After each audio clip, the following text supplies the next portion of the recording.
Chapter 8, we are going to talk about the control of microorganisms in the environment. And we are going to look at the microbial growth and replication and the targets of control. We just talked about the microbial growth replications in the previous chapter, and we are going to see that how we can actually control these processes, and we are going to define some of the terms and correlate different processes which we usually use to control the growth and replication of the microorganisms. So these are some of the very generalized definitions. And the sterilization is essentially the complete removal and destruction of all viable microorganisms, and process by which living cells, spores, acellular entities are destroyed or removed from an object.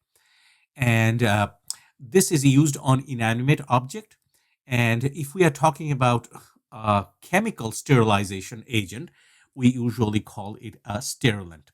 Disinfection is, on the other hand, is a removal of or destruction of all vegetative pathogens, killing, or in other words, killing, inhibition, or removal of disease-causing microorganisms.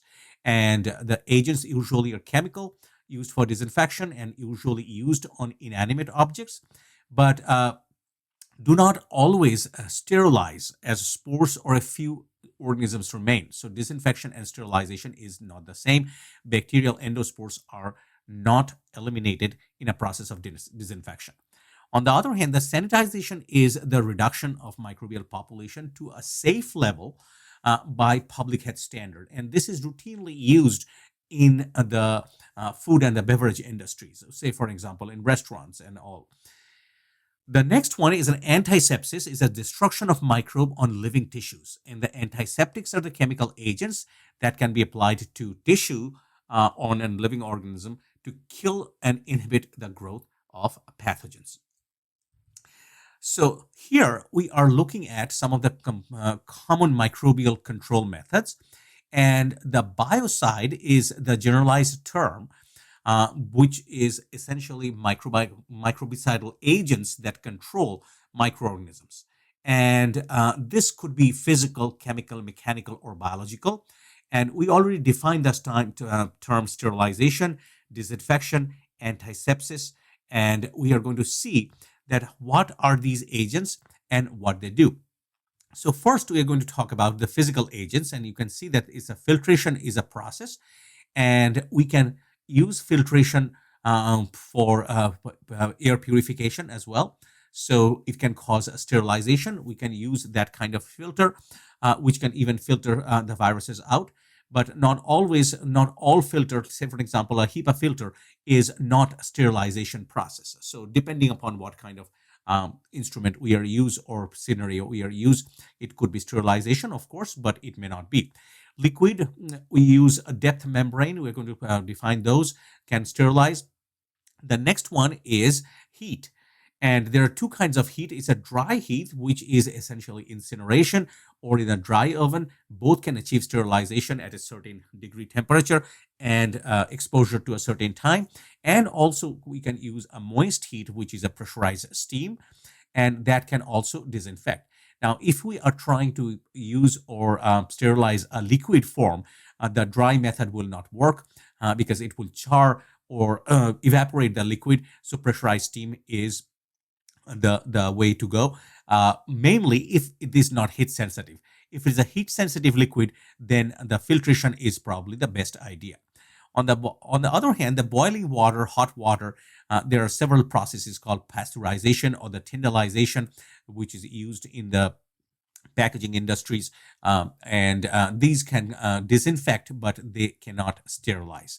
So they can reduce the number of microorganisms, but cannot completely sterilize. The radiation, on the other hand, there are two types. The ionizing radiation are the X-ray, cathode rays, or the gamma rays, beta rays, and they can achieve sterilization. Non-ionizing radiation, on the other hand, is the UV or the cold plasma. They can disinfect, not necessarily they will be able to sterilize. The next one is a chemical agent. There are some of the gases which can sterilize, and there are some which can disinfect as well. We're going to talk detail about these. Then the liquids, it could be antiseptics, which is the process is antisepsis, and it could be disinfectants and sterilizer, sterilant. Both type of liquids are available. The next one is a biological agent, which is usually a little bit less used in the environmental control of the microbes compared to the physical and the chemical agents, but still they are worth mentioning. There are some of the predator-based antisepsis, virus or bacteriophage-based antisepsis, and toxin-based sterilization. And we are going to talk about these processes as well. So recently, there are some of the advances in the biological agents. We're going to discuss those. So on the other hand, the chemotherapy is a generic term that describes the application to kill microorganisms. And there are two different words that we use. The cidal agents actually kill, and the side suffix indicate the agent that kill, and maybe especially effective against a specific group. So we can call this as a bactericides, fungicide, viricide. So these are some of the ones which can kill. On the other one, static agents inhibit growth. Static suffix indicates growth inhibiting agent, may be especially effective against a specific group, like in bacteriostatic or the fungistatic. The basic difference is that if we are using a bacteriostatic agent, it not necessarily will eliminate or kill everything. Say, for example, most of these mouthwashes are bacteriostatic rather than bactericides. That's the difference. And when the agent is removed, the few remaining bacteria may can reproduce and grow. On the other hand, the effect of the bactericide, fungicide, or the viricides are essentially to kill and completely remove these individual groups. On the other hand, what happens that there is always resistant to biocide, and resistant to antimicrobial is been increasing, similar to the rate of resistant to antibiotics, which we are going to talk about in the next chapter. The mechanism of resistance is similar to this. Say, for example, there are efflux pumps. So when these chemicals penetrate to kill the microorganism, they quickly can pump these chemicals out from the cell, which are detrimental to them. And they can also alter membrane permeability. Some of these compounds cannot go into the cell due to the selective permeability of the membrane.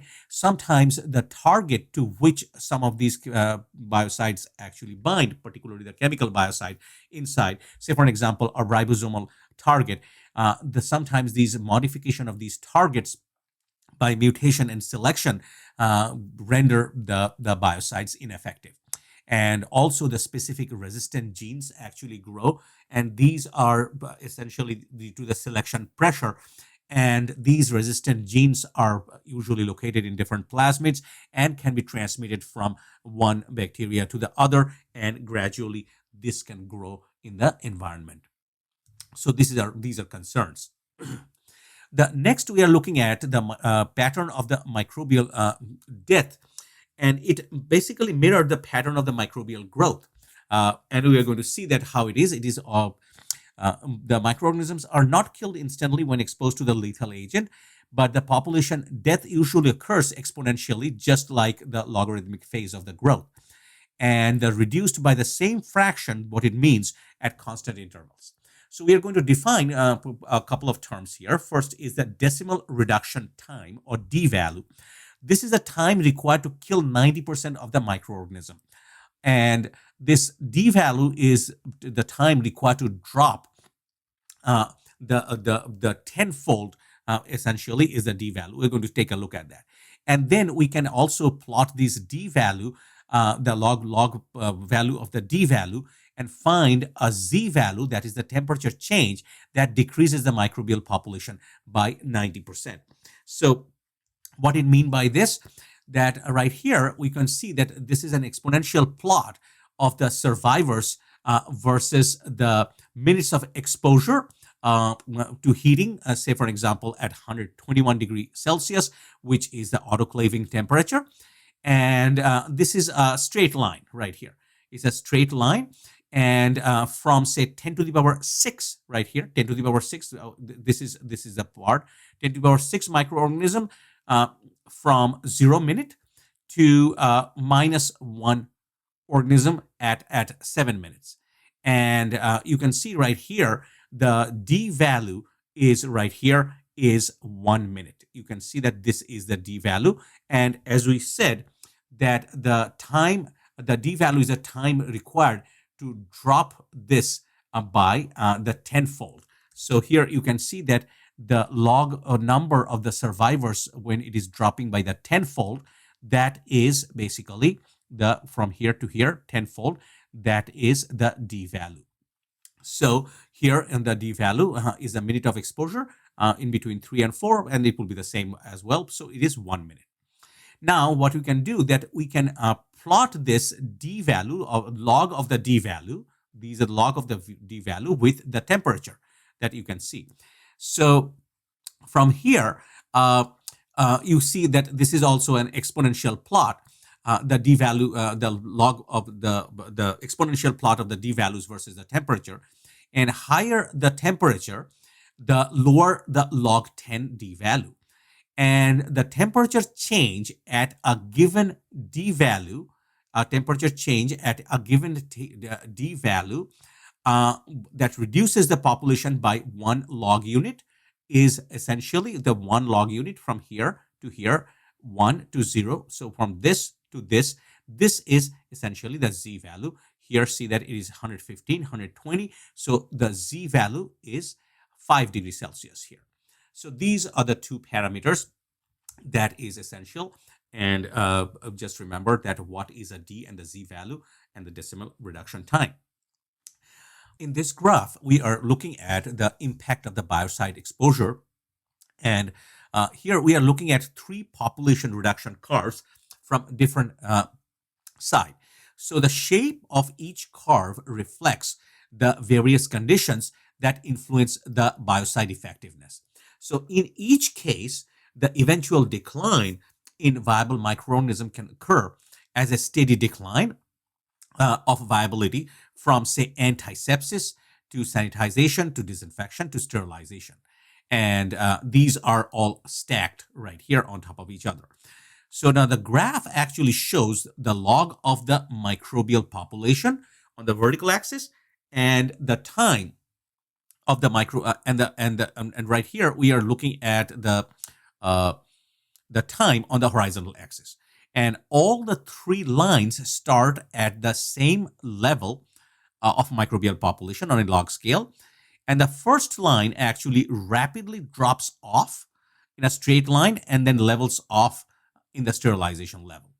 On the other hand, the second line is a sigmoidal curve right here, which you can easily see that it is gently sloping through the antisepsis, and a straight line decreases through the sanitization layer, decreases through the gently sloping and leveling off in the disinfection layer. And then you have this gently sloping and leveling off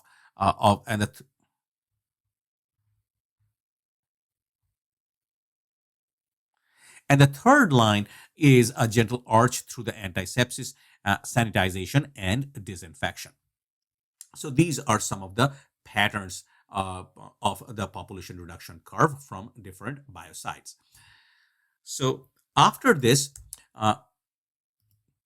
so we are going to now talk about that how the microbes can be controlled by these different means that we talked about. The first, we are going to talk about that how they can be controlled by the physical means.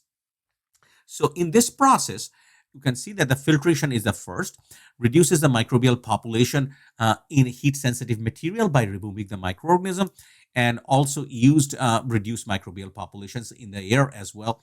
And you know that all different kinds of filters, including the high-efficiency particulate air filter, which reduces microbial populations, but not essentially will sterilize. That a special kind of filter is required for that. It is not the HEPA filter. HEPA filter just reduces them. On the other hand, here, what we are looking at, these are some of the liquid filters which are used for heat-sensitive material.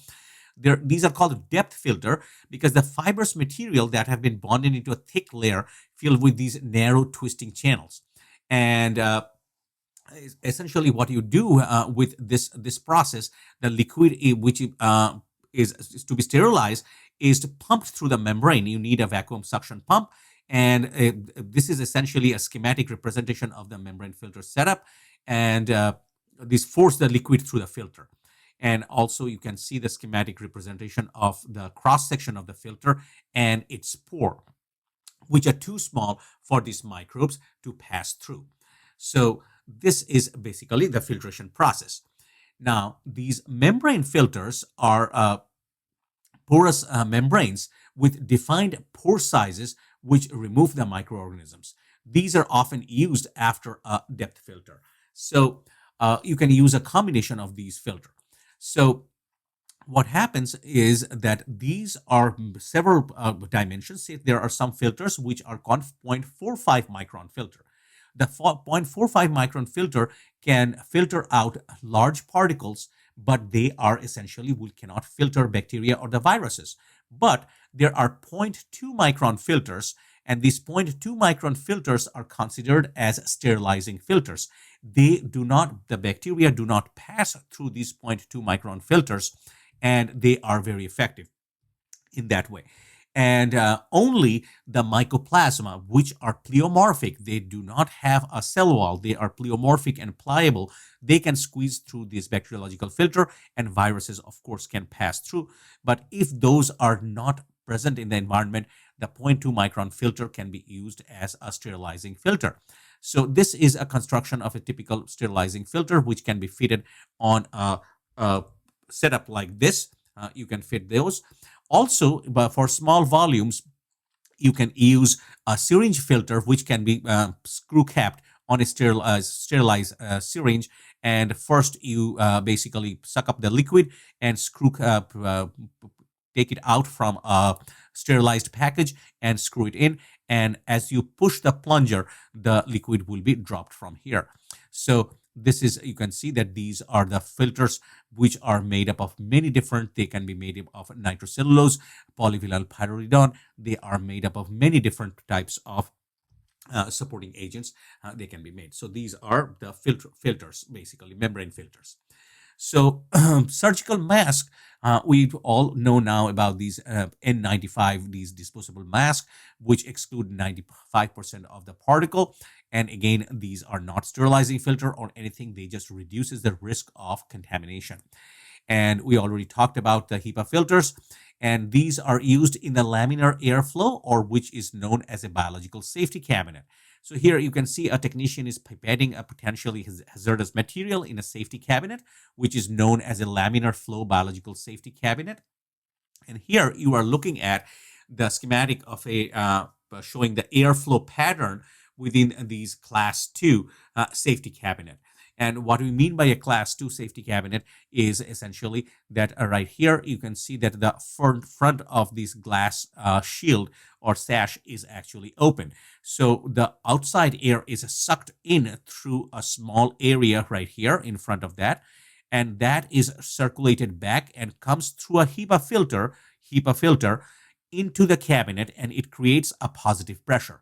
And due to this positive pressure, none of the contaminants from the outside can enter inside the cabinet, and the air from the cabinet is again sucked inside and recirculated. They can be again expelled outside through a HEPA filter, or they can be recirculated back into the cabinet.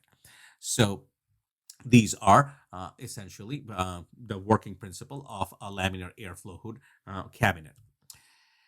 The next physical agent is a moist heat, which destroy viruses, fungi, bacteria by degrading the nucleic acid, denaturing protein, disrupting cell membranes. And boiling will not necessarily destroy the endospores, but they can kill other vegetative microorganisms. And that is why just simple boiling will not sterilize.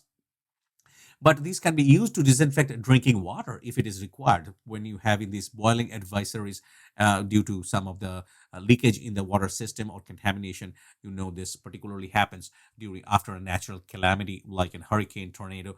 There are some boiling alert that goes into the community.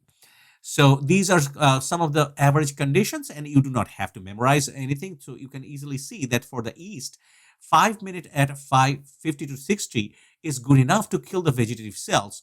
but you need about 70 to 80 elevated temperature to kill their spores. But see that this is the mainly the bacterial vegetative spores and the endospores are very drastic. So most of the bacteria, most as I say, can be killed within 10 minutes, 60 to 70 degrees Celsius. Remember that we are excluding the extremophiles out of that because those are not considered as pathogen. These are mainly the mesophilic bacteria which grow around the temperature of 37, 40 degrees Celsius and are pathogenic to the human beings. Those are the bacteria that we are talking about here. In 10 minutes, 60, 70 degrees Celsius, which is boiling, is good enough to kill the bacteria. But on the other hand, you can see that they can withstand from 2 minutes to more than over 800 minutes. Just think about that. So that is more than 13 hours at 100 degrees Celsius. And but what happens, so that is your boiling temperature. So you can see that you have to boil something to achieve sterilization at that. And sometimes due to atmospheric pressure and dissolved material, your water may not boil at 100 degrees Celsius, which will be below that, and you will not be able to destroy the endospores. But on the other hand, you can see that if you achieve a pressurized steam, which is the pressurized steam at 121 degrees Celsius, also produce 15 pounds per square inch pressure. 15 pounds per square inch pressure at 121 degrees Celsius. That pressurized steam can be used in an instrument which is called an autoclave, which is a very sophisticated pressure cooker. And within a half a minute and 12 minutes at 121 degrees Celsius, these can be killed. Viruses can be destroyed at a much lower temperature, but you can see that the prions, even the autoclaving temperature at 15 pounds per square inch pressure at 121 degrees Celsius is not enough. You need 90 minutes at 134 elevated temperature, which is higher than the autoclaving temperature. So these are some of the things just for consideration. So here we are looking at the autoclave device, which is the this is basically outside of a modern automatically controlled autoclave or sterilizer, and these are of course used above 100 degree, which require the saturated steam under the pressure and effective in all types of microorganism as such. And here you can see a typical structure. You have a chamber, and then it is there is a jacket around that. Then there is a safety valve and the steam supply, and the door does have a gasket, a silicone gasket. And what you do that you just take the door out, you put your material inside, close the door, and you automatically program that. Now, these autoclaves can be operated in two different forms. We call one is as a gravity, which is used when your object that you are sterilizing are usually instruments and they are or glass and doesn't contain any liquid. So if you have mainly objects which are not liquid, and you can just do this gravity. So gravity sterilization. So what we mean by this, that initially a vacuum is applied and all the air is actually sucked out of the chamber. Once all the air is sucked out of the chamber due to the vacuum, then the steam is actually injected into the chamber until the temperature rises to 121 degrees Celsius. And after that, the time required is approximately 12 to 15 minutes. But usually most of the time people autoclave more than that, 20, 30 minutes to sterilize that. But on the other hand, if you have liquid material, say for example, liquid bacterial culture media in large flask and all those kind of things, you cannot use that initial vacuuming. So because what will happen that all the material will boil over and evaporate. So what you do that you have to purge steam at a regular basis. The steam will have to displace the air. So initially, this purging of the steam actually displaces the airs until the chamber is completely saturated with pure steam. Once that is done, gradually the pressurized steam increases at a much gradual level to prevent boiling to the 121 degrees Celsius. And also the last part, the cooling off is also much much different than the gravity fed. In the gravity also, what happens, the steam is actually sucked out and a vacuum is applied, so all the material which are non-liquid are dried out pretty nicely. On the other hand, that is not done when you are autoclaving liquid material. The steam is actually ejected out through in a very controlled manner so that the boil over does not happen. So that's the two different ways that you can use the autoclave. And also, what you do that on the surface of these different uh,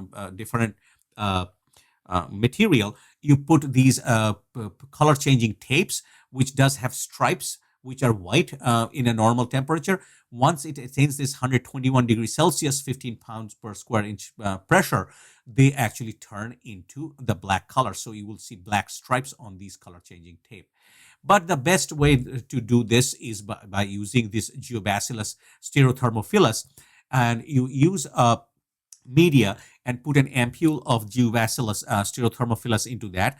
Once the temperature and the pressure reaches the 15 pound per square inch and the temperature is 121 degrees Celsius, those ampules actually break and inoculate the media automatically. Now you take out those media and then allow the bacteria to grow. If you see that there is no growth of the bacteria, that means that your autoclave is the quality control is good. The autoclave is working as it should. But if the Geobacillus stereothermophilus actually grows, that means that you need to calibrate your autoclave. It is not achieving 121 degrees Celsius or 15 pound per square inch as it shows. So these are some of the ideas about the steam sterilization routinely used in the laboratory and industry, hospitals everywhere. The next one is a pasteurization, and these are used in various industries like milk, wine, other beverages like juices. These are all used these pasteurization techniques, and this is a controlled heating at temperatures well below boiling temperature. This process does not sterilize but does kill the pathogens and slows the spoilage of reducing the total load of organism present, and this basically increase the shelf life. So what happens, there are two different methods that can be used. One is what is called as a batch method, where gradually the temperature of the material that is being pasteurized is increased to 65 degrees Celsius, and it is held at 65 degrees Celsius for 30 minutes and then cooled off. On the other hand, what happens, there is another method where there is the material that is being pasteurized is passed over these heat exchanger, which is just about 30 seconds at 71 degrees Celsius. So they are heated quickly and then cooled off quickly, and that's why you are seeing these are the heat exchangers, which is usually used in milk industries. They're just quickly heated at that temperature and cooled off, and that preserves all the vitamins and other necessary other components for taste and preservation of the vitamins mainly. So this is pasteurization. The next one, on the other hand, is a tyndallization for materials that cannot withstand the higher temperature of the autoclave. So this we call also intermittent sterilization. This is routinely used in many of these packaged vegetable, particularly say tomato puree or paste and everything. All these shelves vegetables that are in the cans use this tyndallization. So what they do, that they are exposed to 30 to 60 minutes of steam exposure, and after that they are allowed to cool down for 23 to 24 hours, and then the process of 30 to 60 minutes of steam exposure is done again, and the process is repeated 2-3 times. Remember that this steam exposure does not mean that the temperature does not rise to 121 degrees Celsius or 15 pound per square inch. So this is not pressurized steam. This is just boiling steam. So what happens, that why this interval, usually what happens, as this is a moist heat, after 30 to 60 minutes of steam exposure in that moist environment, that the most of the endospore that may be remaining will germinate. Now, those germinated endospores will be killed in the second exposure to the steam. And then you allow another 23, 24 hours to cool down. And we think that statistically, mainly most of the endospores will be germinated and will be killed by the third time. So that actually helps in reducing the any form of life pretty effectively without doing the sterilization. The next one is the dry heat sterilization is less effective than the moist heat sterilization and require higher temperature and longer exposure time. And you can see that 160 to 170 degrees Celsius to 2 to 3 hours. And the way this works, that it oxidizes cell constituent denatured proteins, causes the microbial death.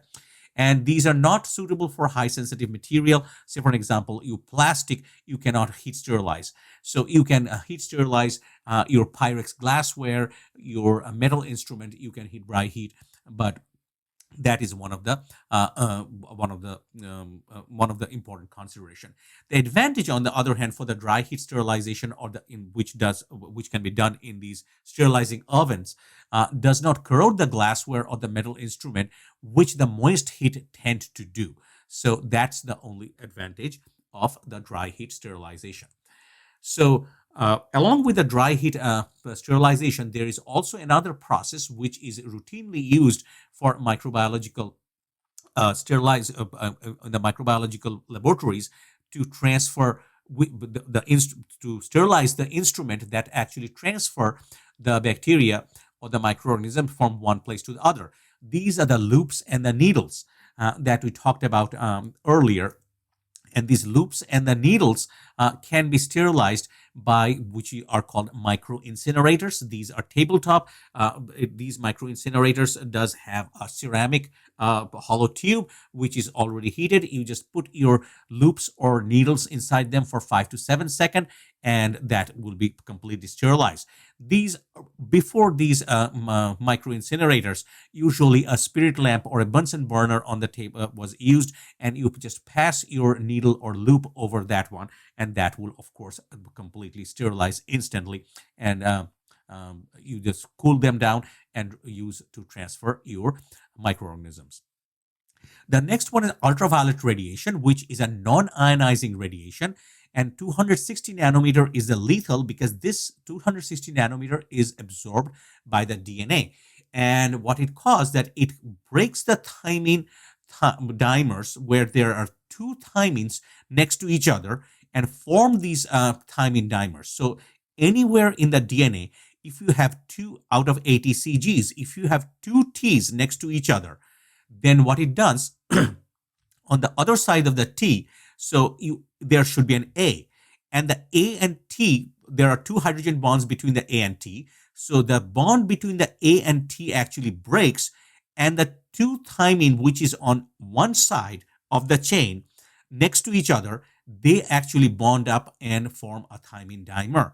And here, where the DNA RNA polymerases will stall and stop, and that will stop replication or transcription.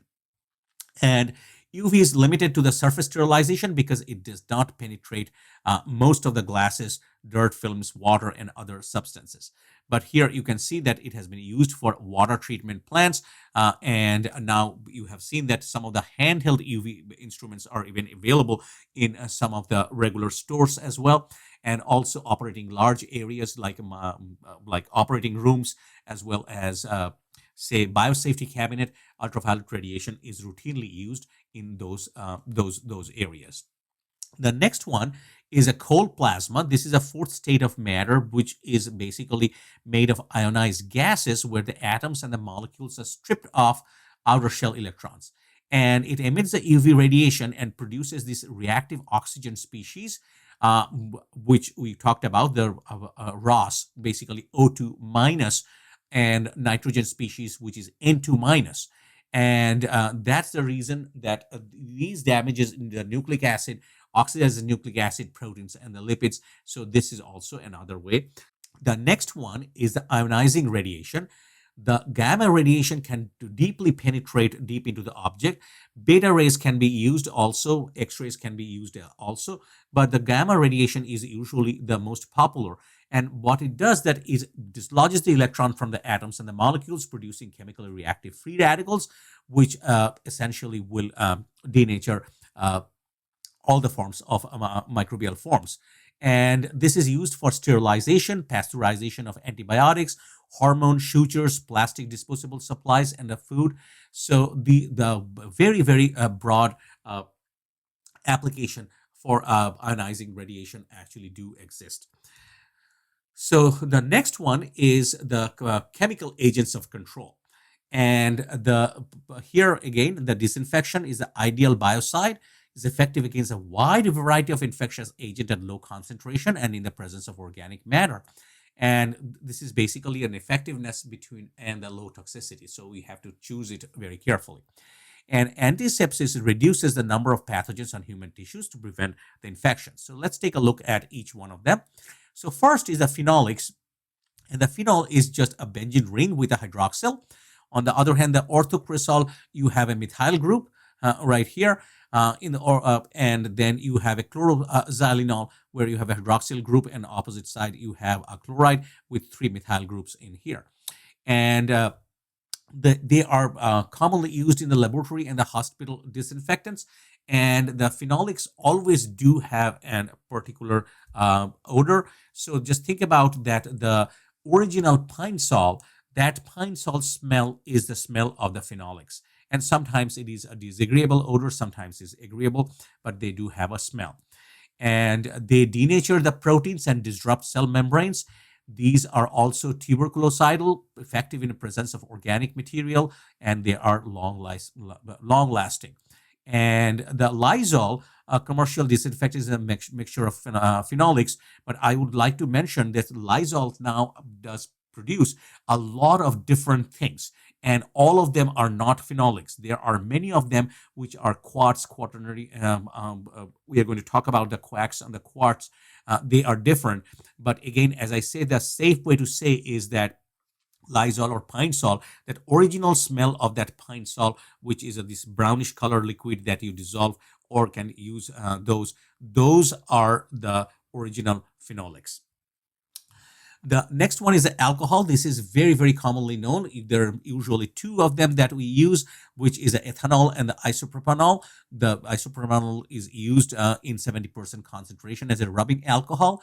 Most widely used disinfectants, antiseptic, and hand sanitizer. And they are bactericidal, fungicidal, but they are not sporicidal. And they inactivate most of these enveloped viruses, including the coronaviruses, influenza viruses. They can be they denature the proteins and dissolve the membrane lipids, and that's how they work. The next are the halogens, and the halogens are chlorine, which acts by oxidizing the cellular material, destroy the vegetative bacteria and fungi, and important in disinfection of water supply, swimming pool, used in dairy food industries. Everywhere we use this. And chlorine is a household disinfectant as well because it is inexpensive and effective. And this can be applied as a chlorine gas, but you have to be careful. The chlorine gas immediately you have to use in a place where it's not occupied by any human beings or animals or inhabitants, because the chlorine gas will immediately attack the mucous membrane, and it's a very very irritant for any kind of mucous membrane. The most common way that we use in the household disinfectant is a sodium hypochlorite or calcium hypochlorite. So the sodium hypochlorite is the bleach. And what happens that no matter what, the chlorine gas or sodium hypochlorite or calcium hypochlorite, when they react with the water, they produce this hypochlorous acid.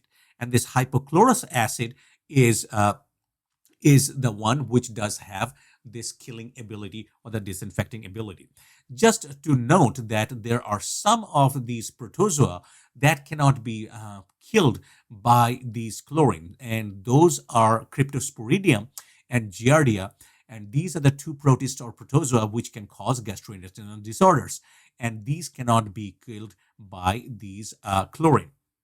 So those are some of the exceptions. On the other hand, the other halogen is an iodine, which is a skin antiseptic. and they also oxidize cell constituent and iodinating proteins. And in high concentration, they also can kill endospores, but they can cause the skin damage, staining, and allergies can be a problem by putting pure iodine onto the skin or the tincture of iodine. So what happens that the usual form is in the form what we call as an iodophore, where it is complexed with an organic matter. So very classic example that in the pharmacy that you see this betadine. This betadine is a classic example of an iodophore, and this released slowly to minimize the skin burns. Then we are talking about the metals, and the metals are used for ages as germicides, like a mercury, silver, arsenic, zinc, and copper, used for many years. And the some of the mercury salts were used on wounds, and silver nitrates being used, but silver and copper only used now. So silver nitrate is still used, and silver sulfadiazine is used topically on the burns. On the other hand, the copper sulfate is an effective algaecide in lakes as well as the swimming pool. They are toxic, so you have to be very careful about what concentration of copper sulfate you are using in these swimming pools. And they act usually by inactivating protein, often by sulfhydryl groups.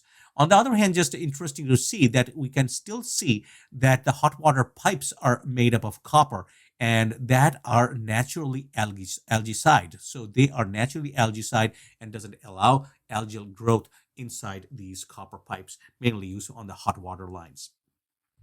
So the next one are the quaternary ammonium compounds, which are known as a quax, QAC, or sometimes known as a quat from the CQAUAT, quartz. Both of these terms are used, quax or quats.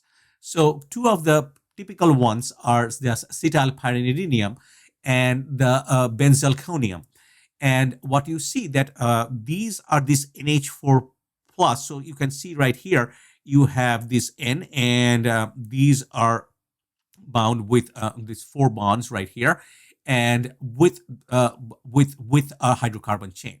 So here, right here, you have see the four bonds, NH4 right here, and this is basically the quaternary ammonium compound. This is the quaternary ammonium. So that's one it is, and see that all of them are usually associated with aromatic ring or a long chain of hydrocarbon. And what it does that this essentially insert these long chains or the aromatic rings into the plasma membrane and disrupt them. So that's basically what it is. So they have this particular property we call as a quartz. So many of the the over-the-counter sprays that are used in the household as the disinfectant sprays are basically quartz. So on the other hand, the detergents, on the other hand, have broad spectrum antimicrobial activity. Those are also effective disinfectants. And these are the detergents are amphipathic organic cleansing agents, and the detergents also are effective disinfectants. And why we call it an amphipathic? Because they will have a plus end and a minus end. They will have they are charged ends, and you can see that amphipathic because they have a plus end and a minus end. And the cationic detergents are effective disinfectants, kill most bacteria, but Mycobacterium tuberculosis, which is causal for TB, and the endospores are essentially resistant to the quartz or the detergents. They are very stable, non-toxic, and but they can be inactivated by the hard water or soap. So the next one are the aldehydes. Commonly used agents are formaldehyde and the glutaraldehyde, highly reactive molecules that act by inactivating nucleic acid and proteins, and they are sporicidal and can be used as chemical stimulants, but very specific use. And how this is used, that you can see that the glutaraldehyde molecule actually polymerize And these polymerization happens when they cross-link themselves with proteins or say peptidoglycan. So when this cross-linking happens, the dynamicity of any of these, whether it is a gram negative or gram positive bacteria or any other protist or fungi, the basic function of the entire microorganisms is in jeopardy. The reason is that it cannot do anything. None of these proteins on the surface or the peptidoglycan, whatever it is, they will not function normally, and they cannot exchange any material from the environment, and that's how they can kill them. And they can be used as a sporicide, so they can enter it through the thick peptidoglycan layer of the spores as well, and can be used as a sterilant. But you have to be use them very carefully, because they immediately attack the the mucous membrane, and they are irritants basically, and toxic as well. The sterilizing gases used to sterilize heat sensitive material. And you can use the ethylene oxide, hydrogen peroxide. Along with that, chlorine dioxide can be used as well. These could be microbicidal as well as sporicidal. So they are sterilant. And the ethylene oxide is carried out in an instrument similar to, looks like an autoclave. And the way it works is the ethylene oxide has two CH2 atoms bound to this oxygen atom, and on the other hand, the hydrogen peroxide has these two hydrogen atoms bound like this. And the you can use these for essentially, particularly the ethylene oxide, to sterilize petri plates, heart lung machines, sutures, catheters. And The way it works is that this is an alkylating agent. So what happens, an alkylating agent will essentially cross-link DNA, or even DNA and protein, which it is in the vicinity, and render them non-functional. And they can also penetrate the packaging. So if this is basically, think about that, there are some of the disposable material that can be packaged in a plastic, and then through the plastic or the wrap, the gases can easily penetrate. Now, interestingly, that ethylene oxide is an explosive, and it is supplied with approximately 10 to 20%, or it is mixed with 10 to 20% of concentration of ETO is mixed with either carbon dioxide, which is shown in here, or it is also mixed with dichloro-difluoromethane. And the sterilization depends upon the concentration, humidity, and the temperature, and usually take about 5 to 8 hours at 38 degrees Celsius, but at about 40-50% of the relative humidity, and the concentration should be about 700 milligram per liter of ethylene oxide. And instead of 38 degrees Celsius, if you use 54 degrees Celsius, the time can be reduced from 5 to 8 hours to about 3 to 4 hours. The other one which is used is also the chlorine dioxide. And chlorine dioxide is very different from the chlorine. And this chlorine dioxide can be used to sterilize water bodies. And sometimes now what we see, that there is at least one or several of these mouthwash which use this chlorine dioxide in a stable form. And the closest is one of the CLOSY, closest is one of the mouthwash that use usually the chlorine dioxide as is a disinfecting agent. So most of the mouthwash used alcohol, but that's one of those. Now there is used to be another chemical which is called the triclosan, but the use of triclosan from 2016 is actually now banned because there is a high degree of uh, resistant growing on in there. But that is not gases, that's somewhere else. On the other hand, the vaporized hydrogen peroxide can also be used to sterilize a large places, and you cannot occupy the spaces. The spaces should be empty, and you should allow ample time for the hydrogen peroxide to break down. And it's easy because the hydrogen peroxide basically breaks down into oxygen and water. So that's also can be used. So these are some of the sterilizing gases. Then one of the important thing is that how do we evaluate the effectiveness of the microbial agents. So this is a the evaluation of this for this is process is regulated by two US federal agencies. One is the EPA, Environmental Protection Agency, which regulates the disinfectants. On the other hand, the Food and the Drug Administration regulates the agents used on the humans and the animals, which is antiseptics mainly. Under this, of course, there are many others that we'll use or talk about in a different chapter. And they establish the guidelines under which these agents are used, and the agent's effectiveness is actually measured. So these are some of the conditions influencing the effectiveness of the antimicrobial agents and their activity. First is a population size. So obviously, if a larger population takes in longer to kill than a smaller population in the same volume. On the other hand, population composition, the microorganism differed markedly in their sensitivity to antimicrobial agents. So, population composition, endospores are more resistant compared to the vegetative cells. So, depending upon that, what kind of composition you have more vegetative cells, or you have more endospores, you have protozoa, you have fungi. So, depending upon the population composition, that influence the effectiveness. And of course, the concentration and intensity of an antimicrobial agents, higher concentrations kill more rapidly, but this is not a linear relationship, and small changes can have a large effect on this.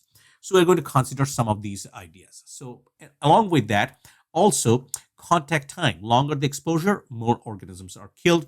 Higher temperature enhances the chemical activity and killing as well. And the local environment. This is very important because the population to be controlled is not isolated but surrounded by the environmental factors that can either prevent or aid in destruction. Say, for an example, pH, viscosity, concentration of organic matter, and this is actually most important, the concentration of the organic matter. So you can see that on a clean surface, when we are trying to disinfect that, that is much faster. But if they are within a body fluid, or with the fecal matter, or anything like this, those things are much more difficult to disinfect because for the presence of the organic matter. And the organisms in biofilms are also very less susceptible to many of the antimicrobial agents. So we use some of these later part. We are going to see that there are some control measures that are coming up recently. So how do we essentially test the efficiency or evaluate a chemical agent? The gold standard for this is the phenol coefficient test. And this is a potency of a disinfectant is compared to that of a phenol. And this is useful for the initial screening, but sometimes could be misleading, but still this is used. And let's take a look at that, how we use this phenol coefficient test. So first, what we do that a series of dilution of the phenol and the disinfectant that is being tested are made, and they are added with a standard amount of a bacteria, which is Salmonella enterica serover and Staphylococcus aureus. These are two standard organisms. And the dilutions are actually placed in 20 or 37-degree bath. And at 5-minute interval, the samples are withdrawn and inoculated in a growth media. So the growth indicates the dilution at that particular time, which did not kill. The essentially the highest dilution, which is the lowest concentration, which kills the bacteria after 10 minutes of exposure, but not after 5 minutes, is used to calculate the phenol coefficient. So again, repeating, the highest dilution, which is the lowest concentration of the disinfectant, that kills the bacteria after 10 minutes exposure, but not after 5 minutes, is used to calculate the phenol coefficient. The higher the coefficient, more effective is the disinfectant. So what happens that if you actually see that the phenol coefficient is 1 for a disinfectant, that means it is equally effective as phenol. If the value is above 1, then what happens? Then it is better than phenol. If it is less than 1, it is less effective than the phenol. And sometimes this could be a little bit misleading, but still this is a standard process. And the next one which is more effective, is the dilution test, determines the rate which selected bacteria are destroyed by various chemical agents. So, how do you use this? You use stainless steel vessel carriers. They are contaminated, then they're dried briefly and immersed in disinfectants for 10 minutes, and then they are transferred to a culture media and incubated for 2 days. And the concentration that kills about 59 of 60 carriers, which is we call as a 95% confidence, is actually determined, and that is the effective concentration. And so the normal in-use testing done using conditions that approximate normal use of the disinfectants. So then the last one that we are going to talk about is the biological control method. So the first thing that this is an emerging field which can actually show great promise. So the natural control mechanism, the first one that we are going to talk about is the predation by Delovibrio. So Salmonella, Shigella, E. coli, these are all on these. The Delovibrio actually are the predators for all these Salmonella, Shigella, and E. coli. So that can be used. So you can spray the Delovibrio where you can on the food, and they can kill these microorganisms. On the other hand, the bacteriophages does have a very long story. So in Pasteur Institute, one scientist long time ago, his name was Felix Derl, and the Felix Derl basically used a bacteriophage to cure gastrointestinal dysentery, and he was the first that actually discovered that the bacteriophages can be used to kill some of the pathogens, which are the bacteria. And many of the bacteriophages are being used in many of the used routinely in some of the countries like Russia, Poland, and the Republic of Georgia. And recently, the FDA also approved a spray format which can be used on the food products. And also remember that we talked about that somewhere else, that the bacteriophages for human therapy, particularly for antibiotic resistant bacteria like a mycobacterium, that is now being used in Europe, and then successfully under clinical trial that is being used in a hospital in Texas and several places as well. So hopefully that will work. But here we are mainly talking about the environmental control, not human intervention. The next one is an enzybiotics. These are the proteins purified from the bacteriophage. These are bacteriophage toxins which kill the bacteria, or host cell lysis. So other than that, there are also toxin-mediated killing using the bacteriocins. These bacteriocins are produced by the bacteria to kill closely related bacteria, and usually these are the product for bacterial competition as such.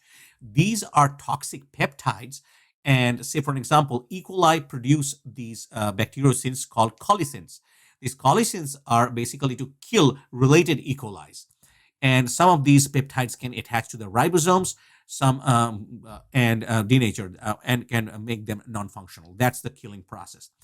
Some of the genera like Streptococcus, Lactococcus, Bacillus produce some bacteriocins which are known as lantibiotics as well. So these are some of the promises of the biological control of microorganisms in the environment.